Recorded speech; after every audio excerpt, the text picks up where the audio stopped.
Hello दोस्तों, आपका स्वागत है मेरे यूट्यूब चैनल पर। आज हम पढ़ेंगे पजल क्वेश्चन के बारे में। जैसे कि ऐसे क्वेश्चन जो है बैंक एग्जाम में आपको जरूर देखने को मिलते हैं।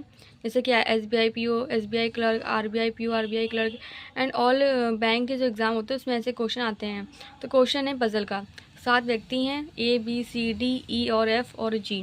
सप्ताह के 7 अलग अलग दिनों में सोमवार से रविवार तक अस्पताल जाते हैं, लेकिन ज़रूरी नहीं इसी क्रम में हो। FD से 4 दिन पहले अस्पताल जाता है और FD से 4 दिन पहले अस्पताल जाता है। इसका कहने का मतलब है कि 3 गैपिंग होगी। 4 बोलेंगे तो 3 गैपिंग होगी, 3 बोलेंगे तो 2 गैपिंग होगी।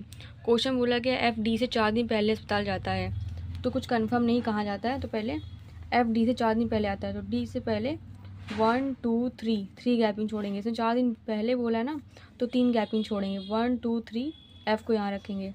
ऐसे इसमें करेंगे। 2 पॉसिबिलिटी मैंने ली है, तो 1 2 3 F को यहाँ रखेंगे। ठीक है। क्वेश्चन बोला गया है B F से ठीक पहले आता है। कहने का मतलब कोई भी गैपिंग नहीं, तुरंत पहले आता है। B F से ठीक पहले आता है। उसके बाद B से पहले जितने व्यक्ति आते हैं उतने ही G के बाद आते हैं। B से पहले कोई नहीं है तो G के बाद भी कोई नहीं होगा।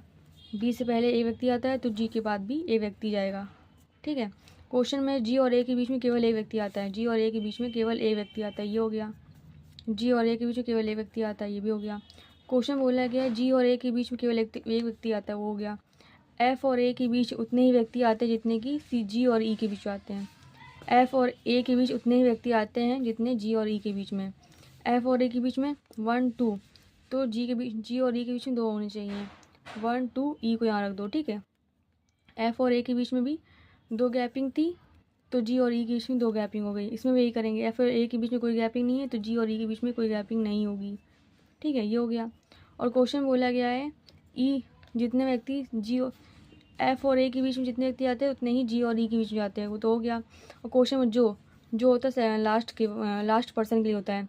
E जो C के बगल में नहीं आता है, तो C आखिरी में क्या C को यहाँ ही रखना पड़ेगा। और क्वेश्चन बोला गया E C के बगल में नहीं है, तो ये पॉसिबिलिटी हमारी गलत हो गई और C को यहाँ रख देंगे।